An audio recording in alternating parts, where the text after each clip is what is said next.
If you've ever struggled to wake up early consistently, then trust me, you are not alone. It has taken me years of trial and error to find a routine that works for me, and even now, waking up early consistently is still not easy. But the steps I'm about to share with you today do make it a whole lot more doable. So let me walk you through my 4-step formula, which has been an absolute game changer for me, and hopefully it helps you even more than it's helped me. Step 1. Set your alarm and put it out of reach. This one actually starts the night before, and that is to set your alarm and put it somewhere out of reach, ideally in another room. This really is a cheat code. When the alarm goes off, you will have no choice but to get out of bed, go into the other room and turn it off. And if you have a very annoying alarm, like the more annoying the better, then it's just going to force you to get up. I can't tell you how easy but yet how powerful this trick is. So give it a try it for a week, and I guarantee you will see some good results. Step 2, don't crawl back into bed, head to the bathroom. Once you've turned off your alarm, resist the temptation to go back to bed and instead go into the bathroom. Splash your face with some cold water and breathe heavily for a few seconds. This quick burst of activity, it kind of jolts you out of this half asleep state, this groggy feeling you have, and really helps to wake you up. It's really simple, but it does work wonders. Step 3, engage your brain first thing. This one's going to be a bit controversial because most people say you shouldn't look at your phone first thing in the morning. And I do agree with that. I make sure I don't check emails. I make sure I don't check notifications or anything that will drag me into a doom scroll. But I do use my phone first thing in the morning, and I use it for brain exercises. So I have an app that gives me a new Wordle and a new mini crossword each morning. So normally when I'm in the bathroom, going to the toilet, I'm on my phone doing those exercises.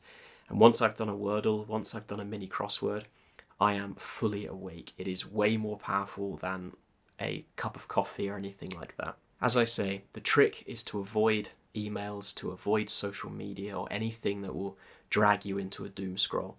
Instead, it's using your phone to engage your mind without derailing your morning. By this point, I'm feeling fully awake and I'm ready to get changed and to go about my daily tasks. But there is a 4th part to this formula, and that is the pre-sleep routine. Your morning success starts the night before.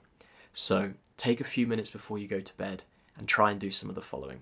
Ideally, I try to lay out my clothes next to my bed the night before so that when I wake up, I don't have to decide what I'm going to wear. It's already laid out for me. I do try and read a book or listen to some calming music before I go to bed. That's ideal.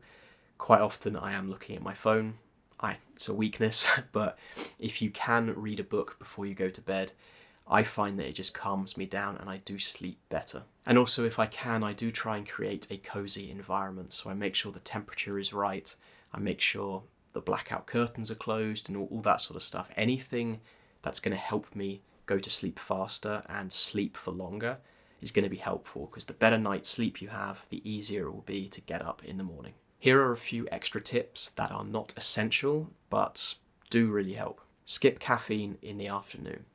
This one is self-explanatory, but if you want to go to sleep faster, if you want to sleep for longer, I find that if I don't have caffeine in the afternoon, that really helps. It helps me get a better night's sleep. I also find that keeping my room at a certain temperature is really helpful. Mostly when I wake up in the morning, if it's like cold outside the bed, the last thing I want to do is get out of bed. That just makes it harder to get up. So if you can control the environment in your room, make sure that it's a comfortable temperature when you go to bed and a comfortable temperature when you wake up, you're off to a winner. And finally, an interesting one here is to give yourself a compelling reason to wake up in the morning. Think back to when you were a child and it was Christmas morning, right? You wake up in seconds because you have a reason to get up. You have a compelling reason to get up. If you can develop a compelling reason to wake up each morning, then you don't need this video. You don't need any of these steps because you'll just be getting up easy peasy. So there you have it. My 4-step formula to wake up early every single day. It's not complicated, but these small tweaks can create a big shift in the way you approach your mornings. So try them out, see what works for you. Let me know down in the comments. And thank you for watching. It's been a pleasure. I will see you in the next video.